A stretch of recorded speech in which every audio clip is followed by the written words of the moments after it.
Hello बच्चों, आइए प्रश्न को देखते हैं। प्रश्न है, अंडे में विदलन किसके द्वारा निर्धारित होता है। हमारे विकल्प है size and location of nucleus, number of egg membrane, amount and distribution of yolk, shape and size of sperm. ठीक है, तो यहाँ पे बच्चों सबसे पहले हम बात करते हैं प्रश्न की मुख्य अवधारणा के बारे में।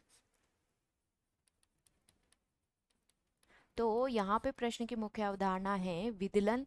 तो जो निषेचन की प्रक्रिया होती है, निषेचन की प्रक्रिया कैसे होती है कि जब एक मादा युग्मक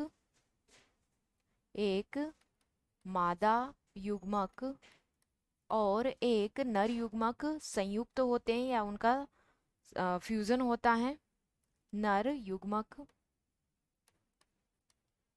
तो इनमें क्या होता है, निषेचन होता है और निषेचन के परिणाम स्वरूप जायगोट का निर्माण होता है।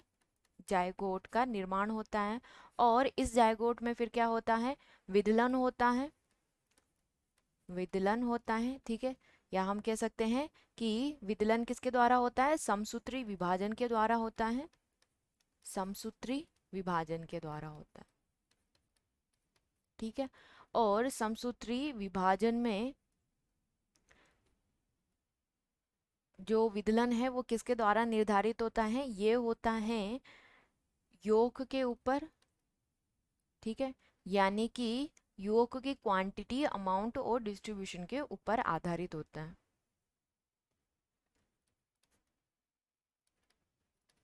योग पर आधारित होता है, ठीक है। तो यहाँ पे विकल्प हमें क्या दिया हुआ है, विकल्प ए दिया हुआ है size and location of nucleus, ठीक है। तो न्यूक्लियस के ऊपर आधारित नहीं होता, ये हमारे प्रश्न का विकल्प नहीं होगा। नंबर ऑफ एग मेम्ब्रेन्स, ठीक है। तो यहाँ पे एग तो क्या होता है, फ्यूज ही हो जाता है। एग तो किसमें एग और जो स्पर्म मिलकर के क्या बनाते हैं, जायगोट बनाते हैं, तो ये भी हमारे प्रश्न का विकल्प नहीं होगा। अमाउंट एंड डिस्ट्रीब्यूशन ऑफ योग, ठीक है। तो ये जो विदलन है वो इसके ऊपर आधारित होता है। Shape and size of sperm, ठीक है। तो यहाँ पे स्पर्म का भी कोई रोल नहीं होता है। विदलन किस में होता है, जायगोट के अंदर होता है, ठीक है।